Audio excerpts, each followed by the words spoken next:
Hello, everybody. This is Tom Hutchens with Angel Oak Mortgage Solutions. Thanks very much for joining us. It's a couple minutes after 1 o'clock Eastern time, so we're going to go ahead and get started. Again, thank you for joining us. This is our monthly kind of webinar. Town hall is really the format that we like to do this in, and so we asked you for questions, and we got a lot of questions. And so our goal today is just to kind of educate you on the non-QM market, and then also Angel Oak Mortgage Solutions and the products and programs, and really the best business with us. So with that, I really wanted to just take a minute to introduce the panelists. We have a great group today. First, we have Manish Valecha from Angel Oak Capital Advisors. He's the head of client solutions. So Manish, if you would maybe just take a second and tell everybody about your role at Angel Oak Capital. Sure. Thanks, Tom. Thanks for having me on. So, I joined Angel Oak in 2016, and my role really has been focused on our institutional clients that are investing in our non-QM securitizations. So educating them about our programs, how they how the securitizations, fit within their portfolios. And so that's really been my focus. Yep, that's great. And I will tell you, Manish, we're going to get to them, but there've been a lot of questions about what's happening on the secondary market, because as we know, that's where things kind of went haywire when COVID began. So we'll come back to you in just a second. Glad you could join us, and thanks for taking time out. And then we have John Wise, who's our Vice President of Sales in the Northwest region. John, say hello. Hey everybody, it's great to be with you. Thanks, Tom. Appreciate it. And yeah, as Tom said, I run the Northwest region, and just while I have a second, I just do want to say thoughts and prayers go out to all the people up in, especially in Northern California, Portland, getting hit really, really hard with these fires. So thoughts and prayers go out to everybody that's in those territories that are suffering. And now we've got Hurricane Sally to deal with too down south. So I'm just thinking about everybody, but excited to be with you and talk a little bit about non-QM and Angel Oak. Yep, good stuff. And then last but not least, we have a senior account executive, Debra Steere. Debra, say hello. Hello, everybody. I have been in the wholesale business for about 16 years, both the agency and the non-QM end of it. And I have been with Angel Oak Mortgage come December 1st for 2 years already. And I'm in Northern California, and yep, we're still dealing with some of the smoke, but it's definitely clearing up. So today I think we have some sunny skies. Well, sunny skies or rainy skies would probably be okay. Rain would be better. Yes. All right, well, let's get going. And just so everybody's aware of the format, please send your questions. If you didn't send them in when you registered, there's a question mark box that you can just type them in there. We'll try to get to them as we're flowing through this. I've got a live screen here so I can see them. We'll be asking questions. If we don't get to your question, we will get them answered. So again, thanks very much. Appreciate your participation. And Manish, I know you kind of have a little bit of limited time with us here today, so I would like to start with you and just maybe if you would take us back to kind of the March timeframe. And everyone is more than likely aware of the pause of what happened in non-QM. Could you maybe just share for the audience from your perspective and what you saw over at Angel Oak Capital that was a big contributor to all that? Sure, Tom. So, the events of March really were, it was a flight to liquidity. Everyone sort of went to cash at around the same time. That really sort of seized up the capital market environment.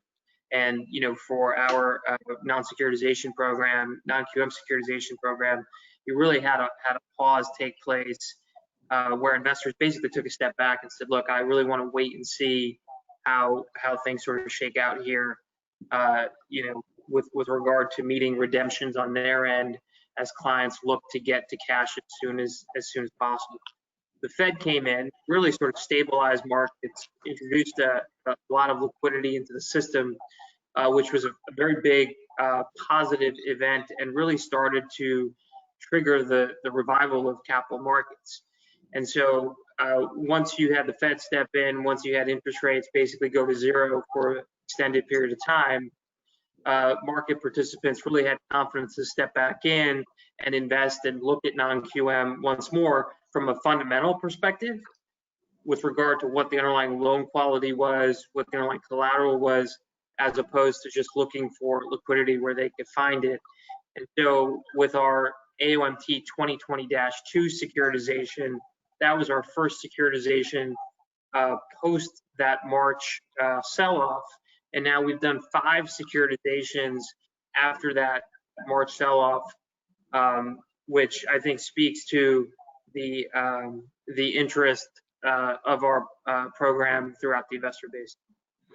Yeah, and it's interesting that, you know, really it was the flight to cash. I mean, people, gosh, luckily it's been 6 months ago, but you know, that was when we couldn't find toilet paper. People were concerned about food, the food chain. So there was just a total flight to cash. This really didn't have anything to do with non-QM per se. It was really, I mean, it was kind of the entire bond market, wasn't it?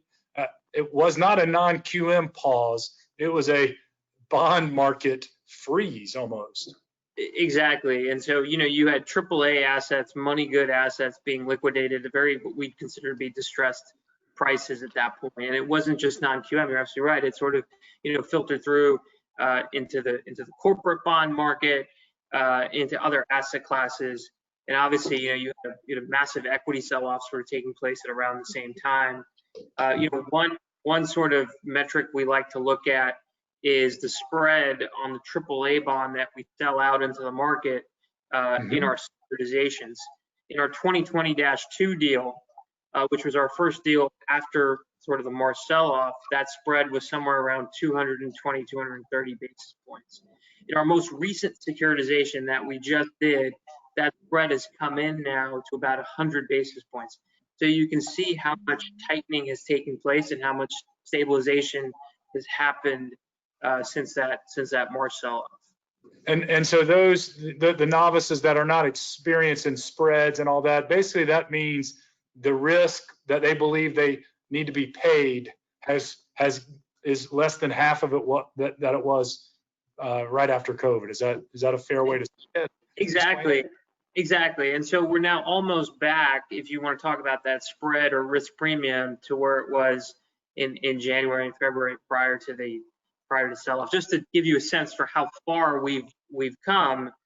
And Tom, you know, I've been coming on these things, you know, every month or so. But our most recent securitization, just to give you some color, we went out to the market with that deal, and within 1 hour, we had all of the bonds placed in the capital structure, meaning that there was significant appetite for non-QM from a capital markets perspective. And I'm sure quite oversubscribed in a lot of the tranches. Absolutely. I mean, it really turned into a food fight for these bonds at the capital structure, which goes to show you how much liquidity has come back into the market. And obviously, you know, the Fed and the policymakers have been very supportive, but it's the fundamentals that ultimately people have been convinced about. Well, and these spreads tightening also, we're going to talk about products and programs. That's allowed products to continue to expand kind of back to some pre-COVID levels, not 100%, but certainly getting very close to those. And also pricing. You know, pricing when spreads are 220, that means you have to have higher coupons out in the market. But as that spread continues to go down, so go down rates. So obviously, from an origination standpoint, that matters. So getting back to pre-COVID levels is pretty exciting. So Manish, just in your opinion, one of the questions we got are what are some of the challenges you think non-QM will face in the second half? We're kind of into the second half of 2020 now, but what challenges do you see non-QM being faced with? Yeah, I mean, look, I think that the supply side is a real challenge, and from a capital markets perspective, we want to make sure that we're consistently coming to market with securitizations such that people feel like, okay, like there's a shot that I'm going to get allocated some bonds for my portfolio. You know, because there's a point where if the securitizations just aren't large enough or there isn't enough volume that people sort of get turned off and aren't really focusing on the asset class, start looking elsewhere. So one of the challenges that we face is just to make sure that the investor base is we're sort of meeting the supply that we're seeing on the other side. You know, the other sort of challenges, obviously, which you hinted on, which is to talk about the evolution in the programs as we move forward here and do it in a gradual fashion where the investors are educated about, why we feel comfortable introducing new programs and kind of looking at different ways of originating these loans, whether it's different types of collateral or programs that we're introducing. So I think those are the two challenges, just being gradual and having a natural evolution to the programs and educating investors about that evolution. And then also just meeting the supply, because at a certain point, you want to just make sure that they continue to maintain that interest. Right, makes sense. One of the other things that, a term that we always throw around and we get asked about it is angel oak companies and the vertical integration. And we talk a lot about we are originating loans on Main Street, but then we're also securitizing these loans on Wall Street. Yeah. So talk about just the whole vertical integration and what that means really from an investor standpoint. Yeah, I mean, look, I think the idea that I can participate on these calls is fantastic, because what we've developed here on the capital side is we've developed exceptional relationships with the end investors of non-QM, which are pensions, money managers, banks, those institutions that are managing pools of capital. And so, to give you some perspective, we have 48 total investors in 2018. In our 2020 securitizations, and we had 16 new investors in our securitizations in 2020. And that's really kind of the benefits of the integrated nature of what we do, is that we can develop a wide investor base. We can actually have contact and be able to have dialogue with those end investors and educate them. And it's not a surprise, right, that we were the first non-QM deal, first non-QM securitization to come out post the March sale. It's not a surprise that we've had 5 now, in the midst of a pandemic, because we have these deep relationships, because they understand that the loans are coming from our trusted affiliate partners Right. at Angel Oak. So all that is very, very critical. And I would like to add the vertical integration from an origination side is that we don't need like final investor approval. We hear about that happening in the non-QM a lot, and Deb and John can probably speak more than I can, but we are the end investor. So we're the originator and the end investor kind of all rolled up in one. So as an originator, you can be really confident that when Angel Oak Mortgage Solutions says, yes, we can do a loan, that is, yes, we can do a loan, not, yes, we can do a loan, but we need to check with these investors. We've proven ourselves. We've been doing this for 7 years now. Manish, the Capital Group, has been securitizing them for over 5 years now. There's a track record. I think that became evident in this post-COVID environment that you just said it. How many new investors in 2020? I mean, they've done it because everybody can kind of look at what we've originated over the years and the performance of those loans. So anything further to add to that, Manish? No, I mean, I just echo those thoughts. I mean, look, we did over $3 billion in securitization last year. We're on pace. We've done about 2.3 billion so far this year. People really look to us as being the benchmark name, and you're absolutely right. I mean, I think to the extent that we have the widest investor base, we have the end accounts as our relationships. I think that all feeds into the integrated nature of what we're doing. Yep, awesome. Great. John, Deb, anything else you guys want to throw out there regarding the capital markets and vertical integration, or you think we've covered it pretty well? I mean, I think you touched on the main issues, which is it just gives us the ability to get deals done, and from our standpoint, working with clients throughout the country, that's the most important part, is getting deals done and having the capacity to do it. And our relationship with Angel Oak Capital gives us the ability to do that, and it's been a fantastic relationship. I've worked at a lot of different companies where that hasn't been the case, and the efficiency that it brings is telling from our standpoint for sure. Yep. Yep. All right. Hey, Manish, we'll let you sign off now. Appreciate your time. Thanks, Manish. Always. Have a great day. We'll talk soon. Thank you. Take care. Okay, so I'm going to share my screen here, and I want to move through some questions, and a couple of them were, I put them more under process questions, but one is, what are your non-QM turn times? And Debra, do you want to touch on that? Maybe just what we're putting out there and what you're seeing today? Yeah, absolutely. I'd be happy to. So you can actually find our turn times on our website as well. And we're running about 3 days in underwriting, and we're running about 3 days in conditions. Our CDs go out pretty quickly. If you're looking to close a loan within 21 days, no problem. So it's going very smoothly.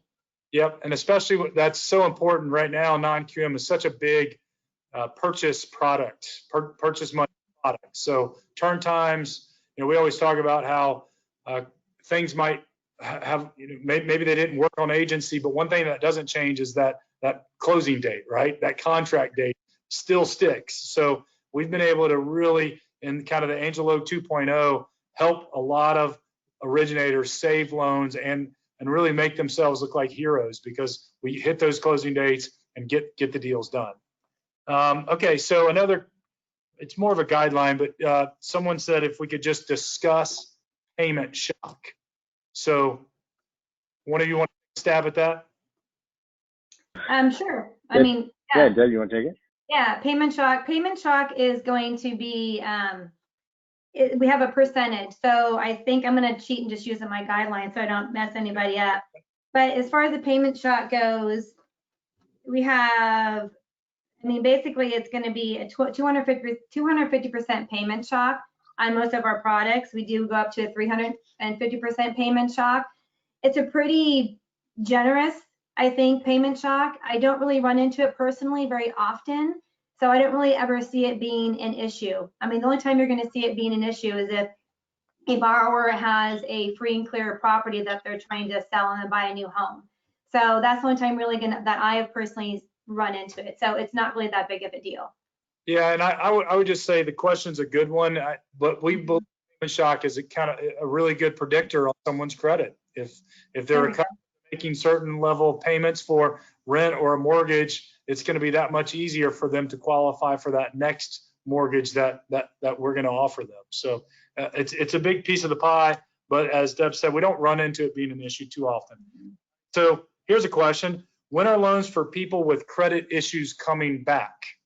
John, you want to try that one? So, well, that's a good open-ended question. Yeah, well, so that, then what kind of credit are you talking about? How bad's the credit? When was the credit? A lot of the stuff that we've seen, I think in the post-COVID restart, Angel Oak 2.0 is we've seen. I think we've had 20 product enhancements since we rolled out the new product at the end of April. So this thing is moving very, very quickly. It's been incredibly exciting. It's one of the reasons why Deb asked, and I'm going to reference my matrices today, because it's moving so fast. We've had so many changes and one of the great pieces of that is as it relates to credit look back. So when we first started, I think our credit look back on major credit events was 4 years. And now about a month ago, we rolled out Portfolio Select, and that has a 2-year look back on major credit items. And so we're getting closer. We're not quite back with our non-prime product. That will probably be the next product to come, which has no look back. But I think we're getting closer. We're probably 85 to 90% of the way back to where we were pre-COVID. And we're moving in the right direction. But I think the other thing too that I think it's important to talk about, and the payment shock was a good question to do it with, is these loans are all make sense loans. So we want to have discussions. These all start with story. It's one of the reasons why Debra is so important. I call her Deb, Debra. She's it's Deb. But one of the reasons why she's so important in the process is because every one of these loans that we do is a story loan. It has something going on with it. Hey, I have this loan, and I'm sure, Deb, you can speak to this. she gets calls all day long. Oh, I've got this great loan. It's got this, and they name all the positives, and then they go, but I've got this one issue, and here's the issue, and can you overcome this issue? And so these are conversation loans. These are why the relationships with the local AEs in your market are so important, because whether or not it's payment shock or whether or not it's a credit issue that you think as an originator throws this deal out, we might still be able to make that deal work. So make sure you have those conversations as much as you're going to utilize, and we're going to talk about our resources today on our website. Making those exceptions is what we do all day long for reasonable. These are reasonable loans for reasonable people. Mm-hmm. So you mentioned the return of portfolio select, John. I think that's really critical because prior to that, investors were really very cautious on any credit blemishes at all. But you have to also just kind of step back and look at what's going on in the economy. We had high unemployment, over 20 million people newly unemployed. That number has been cut in half. So things seem to start, things are getting back on the tracks. Now it's become really kind of market driven because some areas of the country are completely back and some are still shut down to some degree. So I think as the economy continues to ramp up, that will allow us to continue to expand the credit box. And it's funny, right now we got a question of, so how do we treat forbearances? Do you want to, one of you want to answer that maybe? John, do you feel comfortable answering that? Yeah, no, absolutely, sure, yeah. So forbearance in the non-QM world has been I think a tricky question for us. The way that we're structured right now in our portfolio select product is you can have missed one payment in the last 12 months, and that's okay with us as long as you have made 4 consecutive months payment after that. So we're getting to that point where some people took forbearance early in this process, in this cycle, and they took the forbearance, but they either kept making the payment or they only missed one, and now they've made, so that would have been in April.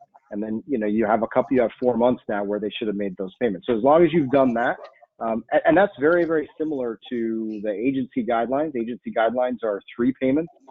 You have to make 3 payments. It's a little bit different because you can bring it current with 1 payment. But that's another issue where we're getting closer to or expanding our guidelines. If you looked at our guidelines a month ago, we had no forbearance policy. So if you took forbearance at any level, you couldn't get a non-QM loan. Now it's possible. Well, and I think that speaks to, if everybody remembers back, the government was called on TV just saying, hey, just forbear. And so a lot of people called, did a forbearance, didn't even really know what that meant. They just thought, oh, I don't have to make payments, because of the world, nobody knew where we were headed. So I think even our current guideline makes a lot of sense. If they went into forbearance, they missed a payment, hey, that's okay. But then they realized, wait a second, these payments aren't being forgiven. It's just I'm going to owe all this money at one time, so I might as well get myself back on track. I didn't lose my job. The world didn't come to an end. Like a lot of things, there was more clarity about what was happening in COVID. So our guideline even fits that. So, and to your point, John, I think as we get further and further into this, more clarity, we're going to see the guidelines expand even further. Okay, so I got why don't we switch to just kind of our website and talk about programs? I've got some questions about different ones, and maybe can you guys see my screen okay? Yes. Okay, all right, so I'll just drive this, and just so everybody is aware, if you come away with one thing, is know our website, angeloakms.com. It is lots of resources. We're going to show you a bunch of them, but why don't we just spend a minute just talking about programs, and maybe John, you can kick us off. What program do you want to talk about first? I would probably say we could just go ahead and start with bank statements. Yeah, sure. Absolutely. That'd be a great place to start. Anytime I'm doing this, that's where we start, because it's our number one product. 60 to 70% of our business comes in this. And, it was interesting. I was in Utah last week, and I actually was in person for a live show with actually live clients in front of us. And it was a lot of fun. But one of the things that was interesting about it is I got a chance to speak. And in the entire room, I asked who had closed a non-QM loan in the last since COVID, and the answer was nobody had. Nobody had closed a non-QM loan in the entire room. And so it was an important reminder for me because, you know, we do this all day long, and sometimes we forget about the basics of what we do, and we sort of think everybody knows this, and it's easy to forget if you haven't closed one of these loans in a while. So bank statement loan is an incredible product. It's really geared towards that self-employed borrower who doesn't qualify with their tax returns but has enough money coming through their business or their personal account to allow us to justify ability to repay. And the great thing about our product now is you can use 12 or 24 months. You can use personal or business bank statements, either one. We're comfortable with both. Max LTV of 85%. Hey, John, can I stop you there just because we got a question directly to it? It said, when do I use 12 months bank statements and when do I use 24 months? Deb, do you want to answer? You're probably looking at more of these than I am on an individual basis. How would you respond? I would respond if sometimes the borrower's last 12 months will be more beneficial to them for income purpose wise, but also you're going to use 24 months when the income is going to be consistent because you're going to have an eighth better in rate. So the real key goal is going to be the 2 points of, does it work better with the 12 months on the income, or do you want to improve their pricing by an eighth in rate? And everything is always in rate. We don't have LLPAs. It's always rate driven. Okay, great. Right. And that's really the only difference between the two. It's 12 months is a little bit easier, but 24 months gets you a little bit better price, and sometimes that's important. So whatever makes the deal work. Okay. All right. Go ahead. Yeah. No. I was just going to say the other piece of the bank statement product is it does allow you to do some of these bigger loans. So we'll do loan amounts up to $3 million on this, and that's important, especially in where Deb is up in Northern California. Some of these other markets that have super jumbo loan amounts. That's a big deal. What is Deb? $2.5 million up to 80%, I believe. $3 million. It's actually go 2 million up to 70%, and then over 70% okay. up to 3 million. There you go. Yeah. All right. So Debra, I just want to ask you a question that came through. Tell us about the program, the income calculator, and how that submission works and the turn times. Yeah, so we're probably going to go through our process on the quick qual. We'll kind of give you a quick demo on that when it comes time. So when you have your bank statement, either 12 or 24 months, and you're going to have your 1003 in credit, you're going to upload that through our quick quote. And what that allows us to do is that allows us to send the bank statements in for income review. So we're going to calculate the income for you, and that will make your job obviously a lot easier, and the borrower to let them know where they stand, especially on a purchase and what they can qualify for, and send them off shopping. It's about a 24 to 48 hour turn time, so it's fairly quick, and that's it, I think. Okay, and kind of second part of that question, what about items that you deduct from their income? I think they're kind of really asking like expense factors and things like that. Oh, sorry. Right through how that works. So so for personal bank statements, we don't really like to see so often the Venmo, the PayPals, and things like that. We do allow on, hopefully I'm answering this, we do allow on personal bank statements, if you have a existing business account, we do allow transfers into a personal account to be used for income. But as far as any PayPal or Venmo, we do look at that as not income for a personal. On business, it's a little bit easier because we pretty much will take almost all the deposits on a business bank account. If they do have your stereo atypical deposit that is irregular from their existing deposits, we will back that out, or we'll give the borrower an opportunity to source that deposit to be used as income. Okay. Well, I think the question though was really like expense factors. Personal, it's 100%, so there's no expense factors. But then on business, there is a deduction for expenses, right? Yeah. So for personal, we'll allow you to use up to 100% of the deposits if the borrower has an existing business account. And we wanted to see that the business has an established business account, allowing you to use 100% of the deposits. On a business bank statement program, we have we we have a default to 70% out the gate. But what we do is we allow, all depending on the source of the business, we can go down to a total of a 30% expense ratio, allowing the borrower to use 70% of their income. Okay. Well, but Tom, I do think it's important. A couple things I just want to just follow up on what Deb's saying that I think is important that we hear all the time about income calculators and bank statements and expense factors and we've already heard it 12 or 24 personal or business. All of these questions come up, and when we're having dialogue with loan officers, the most important thing is get in dialogue with your account executive. Let us do the work for you. What Deb's talking about is you give us the bank statements, we will do that work for you. We have a team of people, all they do all day long is sit around and evaluate bank statements. We talk to loan officers. I'm sure Deb does more than I do, but I've talked to loan officers and they say, well, I already looked at the bank statements and I don't think they qualify because of this, this, and this. Well, we haven't seen the bank statements yet. So don't try as much as you can. We're appreciative of you looking at those bank statements and looking for major issues, but we want to do that work for you to make sure so you know up front whether or not you have a transaction. And then the other piece too that I think that's important is the confidence that you can have in the income that we provide you once those bank statements have been evaluated. So this is really important. If you're looking at 75% of our bank statement product is purchases. And if you have a purchase transaction, you want assurance what your income is going to be. And if you have a self-employed borrower and you're using tax returns, you're not going to know until you get those tax returns into the underwriter. Well, with us, you get that income calculated right up front. So within 24 hours, you're going to know whether or not this person qualifies from an income standpoint or what your limits are going to be.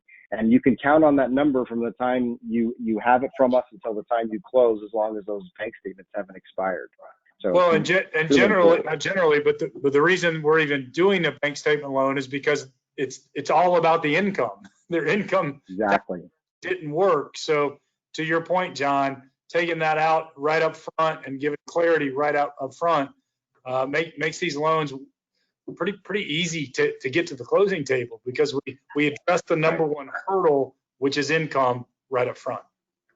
Exactly. Yeah, exactly. And then the way our quick quote works, it's so simple to get us that information that we'll go through that in just a sec. Let me ask one more question. Cool. And this is for you, Debra. What about how do bank statement income work for businesses that were closed down due to COVID, like salons and restaurants, et cetera? So we understand that everybody is going to be affected a different way, and we're going to look at the bank statements for, like, we just want to see, I know it's 2 months, it might be 3 months, I don't recall, but we need to look back at least 3 months, 2 months, to make sure that their income has increased. So we do have a little variance that we do allow. I think it's 20% if their income hasn't been back to pre-COVID. So pre-COVID, they're making $100,000 a month, and let's say now they're only making $80,000 a month. We take that into consideration, and we do understand that they're back in business, they're back up working, and won't be a problem. Okay. All right, great. We want to switch programs. We're getting a little shorter on time because we got a lot of other things to go through today. Yeah. So you want to go through the investor cash flow product? Yep, you got it. I'm there. Okay.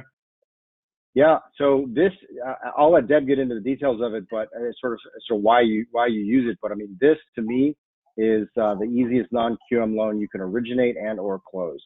It is a very, very simple loan. And the thing that I love about it, not only just for its simplicity in terms of what we look at, this is a no income loan. All we're looking at is the cash flow from the subject property and the borrower's credit, and that's it.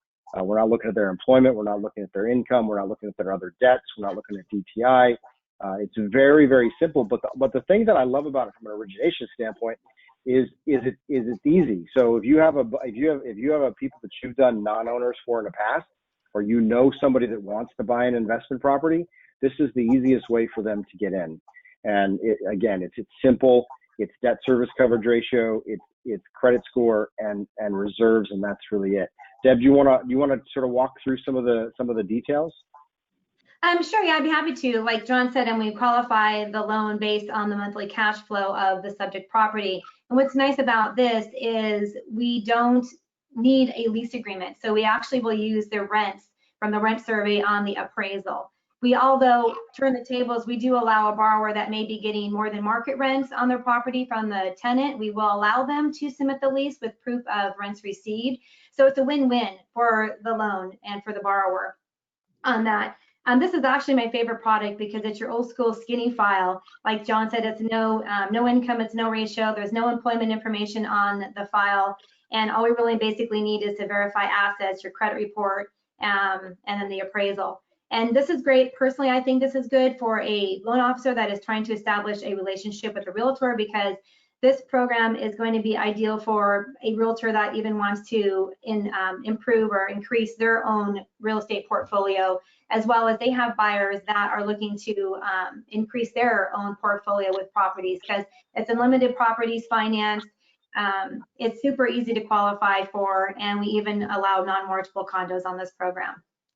And you can close in an LLC, debt service coverage ratio 1.1 or higher. For those of you who don't know, that means that the property basically has to cash flow and have a little bit of extra money at the end of the month. So it's rent, debt service coverage ratio is rent divided by PITI and HOA. It's a very, very simple calculation.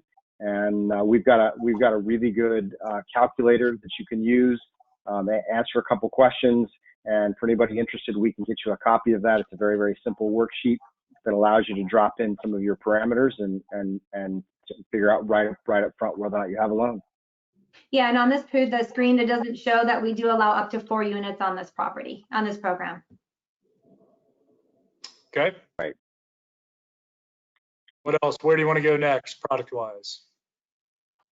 Oh, let's just go down the screen. You want to go to Platinum Jumbo? Sure. Yeah, Platinum Jumbo. So Platinum Jumbo and Portfolio Select are very, very similar. They're both full doc products. These are for W-2 borrowers, self-employed borrowers, doesn't matter. You can do owner-occupied, second homes, investment property, purchase cash out rate. There's no limits on this, but it is a full doc product. And both of these products, Platinum is a higher credit grade. So you're talking about higher credit scores and a longer major credit event look back. So we're talking about a 4-year look back on our Platinum product. This product is for borrowers that have fallen out of your prime jumbo bank guidelines. Shorter reserve requirements, LTV goes up to 90% with no MI, credit scores down to 660. Again, 4-year look back on major credit event. So we're seeing a lot of bigger loans on this product. I think, Deb, do you want to add to this, sort of what you're seeing on the Platinum product? Yeah, and actually I've had a lot of interest on the 40-year interest only on this program, and it seems to be more appealing to a borrower that is trying to keep their payment in line with what they're maybe used to. So, and it's a good product to put your borrower in, especially on a purchase. I'm seeing more purchases on this program because it's also, you're going to put your borrower in this program for a year, and then in a year I can guarantee your rates are going to be lower than they are. So you're being the hero, you're helping them out, getting them into a jumbo loan. And then in a year down the road, you can refinance them out of it. So yeah. And as a lot of people know, the prime jumbo market is still kind of dislocated right now. So yeah, this is kind of a just miss, lower FICOs, allows some credit challenges. It's a great product. All right, let's keep moving along. How about Portfolio Select? That'd be a perfect transition. I think this particular product, Portfolio Select, was just reintroduced. It's a great product for us in the past. I know it will be in the future. We're already seeing loans on it. And the biggest difference between the two is the credit score. So we'll allow you to go down to a 620 credit score on this product, and up to 85% LTV with no MI. Still can do these bigger loans. So we'll do loans up to $2.5 million on this product. But the big difference is the credit look back. So there's only a 2-year credit look back on major credit events. Foreclosure, short sale, bankruptcy, deed in lieu, only 2 years out. Most prime jumbo lenders are 7 years out on major credit event. So you have a 5-year window where you can help somebody. These are people that had a credit event in their life and now have their life back on track. And this is a perfect loan for them, as Deb suggested. You get them into the house. You become the hero. And I mean, this is a perfect loan to be pitching to your realtor referral sources. I mean, really, that's like that is what we are all about. We believe these products, not just these, but the other ones that we've talked about, help you strengthen your referral partnerships, especially with realtors. So this particular product allows you the ability to say, hey, when was the last time you had a prime jumbo deal fall out? How many, it's going to be a lot, because these are tricky, very, very hard guidelines. The credit box for prime jumbo lenders is very, very tight. No, very few exceptions when deals. But so if you've had a deal fall out, you got to call me the next time it falls out, because I have product for you that can help close these deals, get them into the house. And that's the most important thing. You become the hero. And we really believe that is one of the keys to the non-QM product. It's, sort of what we're doing. If you look at sort of all the agency refis that are happening, I think I talked to Deb about this yesterday. If you're a borrower and you're an agency borrower, you're prime agency borrower, a year from now, you're going to remember, more than likely, you're going to remember your rate, because that's been the focus for everybody. How low can I get my rate on my agency loan? So you're going to remember your rate. When you have a deal like this, like a portfolio select deal, where you couldn't get financing from anybody, but Angel Oak and the broker that usually steps up, you're going to remember the name of the loan officer that closed that transaction. You're not going to remember what your rate is. You're going to remember it was a little bit higher than what you thought it probably should be, but you're going to remember that loan officer that helped close that transaction. And so we believe that will help strengthen those referral sources down the road for you, not just for non-QM business, but for new agency business and new maybe prime jumbo business as well. Okay, so let's jump out of products. We're kind of getting a little lower on time, but you guys have mentioned a couple of things. I just wanted to show everybody some of the questions that have been coming through is, how do I contact my account executive? So if I could just spend 1 second showing everybody right here across the top, it says find an account executive. And right here, there's a map. You click on the map. We'll say Northern California, since this is where you guys are from, and there's John and there's Deb. So we've got our contacts, everybody that's in the market. So if you're looking for your AE, you want to talk about a deal, you go there. Now let's switch. Both of you have mentioned Quick Quote, and so I wanted to show everybody this Quick Quote. Maybe Deborah, you can walk us through it, but it's right here on our main page. It's called Non-QM Quick Quote. So Deb, do you want to show everybody really quickly how it works? I'm sure. Can I take control? No, you're going to do it, right? Yeah. It's pretty easy, pretty self-explanatory. You're just going to fill in the fields, and yep, there you go. Fill in all the fields. Yeah, and then you're going to see pricing is going to populate below, and the available products are also going to populate below. The one thing that's nice about this, it's kind of like a mini guideline, if you will, like a little matrix. So it's great to make sure you keep our website saved in your favorites, and then that way you can go to the Quick Quote. And you can see down below, you'll see the program in the blue highlight. You've got the Platinum and the Portfolio Select. But what I want to point out is the Max LTV and for your requested LTV and the Max LTV. So like I said, a mini matrix, if you will. And then to the far right, it's going to give you your bankruptcy seasoning and your housing seasoning and your reserves. You'll see the difference between the two programs, the Platinum and the Portfolio Select is going to be your seasoning and just for your housing events. So again, a good tool to reference. And then down below that, I'm going to give you some information on it's a 30-year fix and just some other little tools that can help you. Yeah, and what I love about it is that you can literally just change it right 80 and it updates it automatically. One thing I do want to point out that I find people getting frustrated is I get calls saying, it's not pricing, I'm not getting any pricing. Well, what you want to do is play with the LTV, play with your FICO, because then that will let you know where you need to be on the FICO to make the loan work. Right. And then you can also, we've talked about bank statements right here. You can just put in month business bank statements and it pops right up for you here. Yep. So we asked for a 70, and as you said, Deb, the max LTV we could do for that borrower is an 85. Do we want to go to the next step about bank statements themselves? Maybe show what we do from here? What do you mean by that? You like the Quick Quote? Like how to submit it. Some of the questions that came through is that whole bank statement calculation, but this is where you go to actually take advantage of that bank statement calculator. You run the quick scenario, you hit submit a quick qual, and then it just takes you right down. There's the product that we've requested.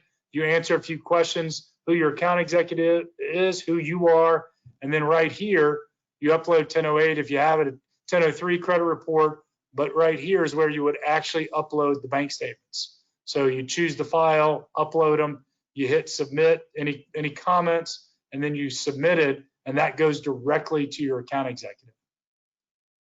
Exactly. Yeah, I mean, this is like having the matrices right there in front of you, and you don't have to read the matrices or guidelines. It's all built right in.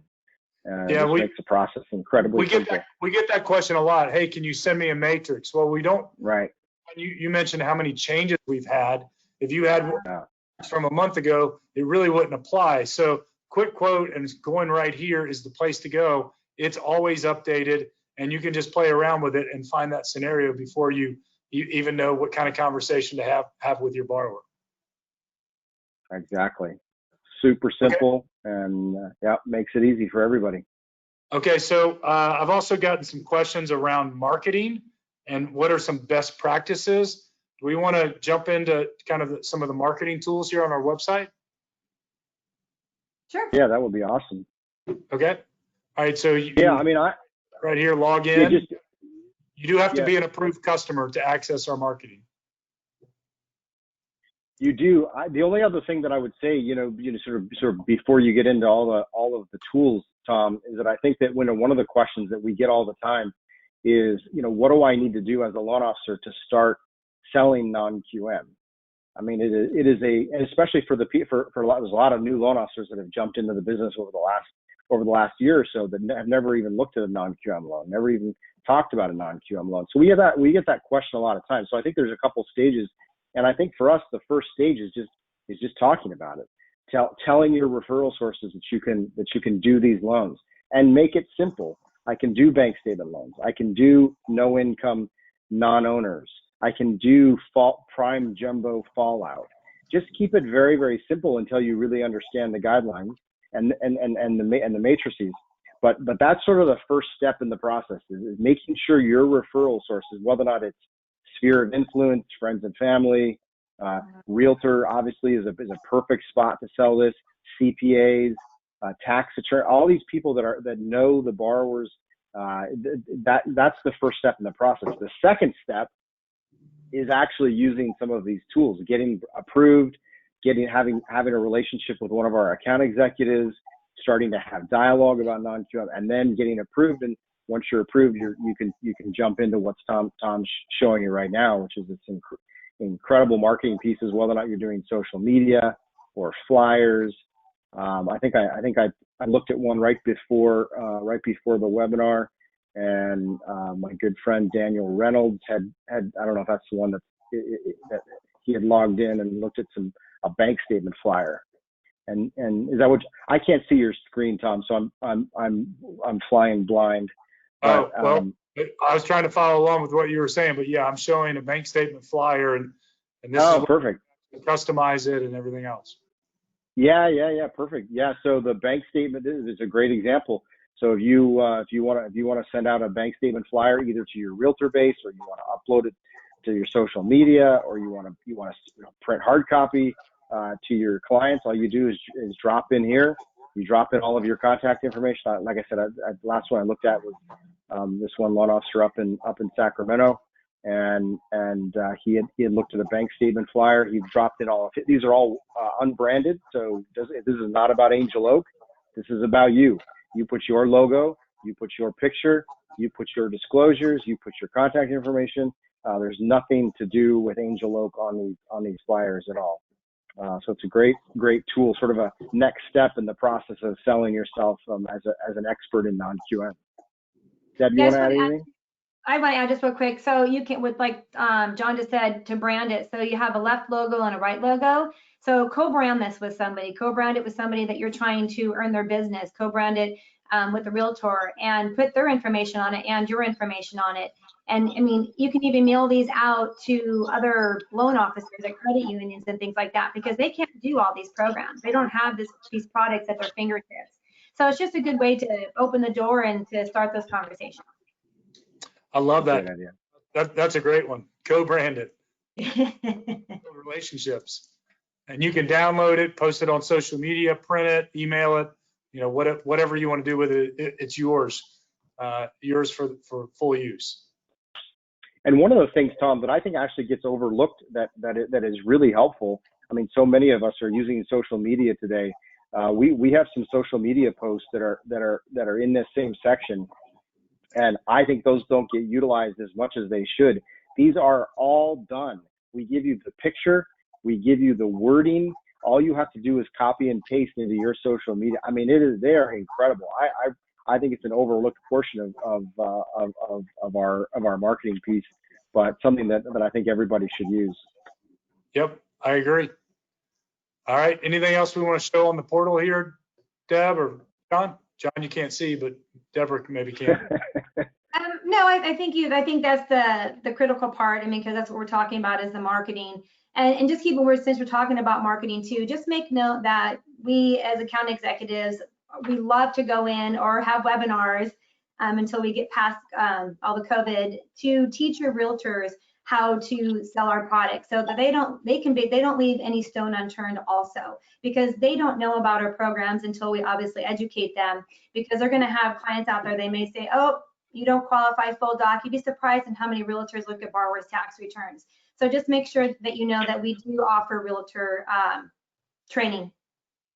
Okay, just real quick, Deborah, we're getting kind of to the end, but we got a question. If we had a 1099 program, do you want to just quickly talk about the 1099 program?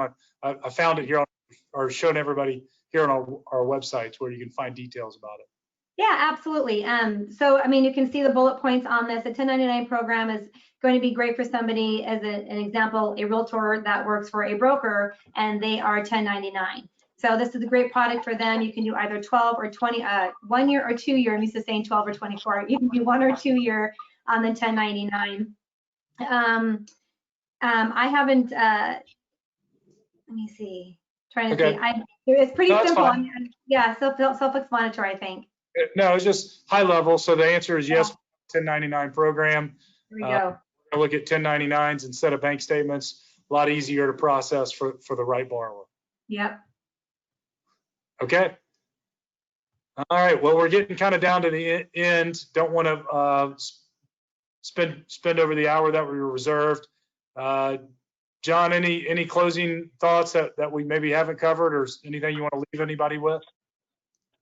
Yeah, I mean, I would just reiterate what I think I've been saying sort of throughout, which is we believe that our products will help you strengthen and add to your referral partnerships, and not only that, but we think it leads to more business overall. You know, we always use the story. What would you rather do? Walk into a realtor presentation and say, I'm really nice, I have great rates and great service, or I'm really nice, I have great rates, great service, and I can close those harder deals for you that the other loan officer isn't able to do or isn't willing to do. Sort of an interesting story that I'll end with. We get, because we're the largest name in the business, we get retail, non-QM retail leads all the time. I called a loan officer in a market where this borrower was in a couple days ago and said, hey, good news, I have a retail borrower who needs help on a non-QM loan. I just wanted to make sure you can help before I refer them to you. And the loan officer actually told me, I can't help them. I don't have time to help them. And so I immediately hung up and said, I'm sorry to hear that. I called another realtor on my list that we actually just closed the bank statement loan with us. And she said, of course, I would be happy to help. I'm so busy, but I want the loan, because then I get the borrower, I get the referral relationship, I get the reputation, and all of these things lead to not just more non-QM business, but more agency business as well. So just use us for that. We're here, we exist to serve you guys, and I'm just grateful that you took the time to hear us. Yep, awesome. Deborah, how about you? Any closing thoughts? No, that we're just here for you. So don't pick up the phone, give us a call. We're the experts, so lean on us as much as you need to. Yep, and yeah, same thing. Reiterate, thanks everybody for joining us. Non-QM is a great product to just help you expand your business. It's come back really rapidly during this COVID environment. So we hope we can help you close more loans. Just go to our website, Angel Oak MS. When you leave this, there's going to be a short survey. If you wouldn't mind just taking a couple seconds to answer those questions, that'll really help us just going forward. Hopefully, learn from you and get some feedback. That would be much appreciated. Otherwise, make it a great day, and thanks again for joining us. Bye, everybody. Thanks, everybody.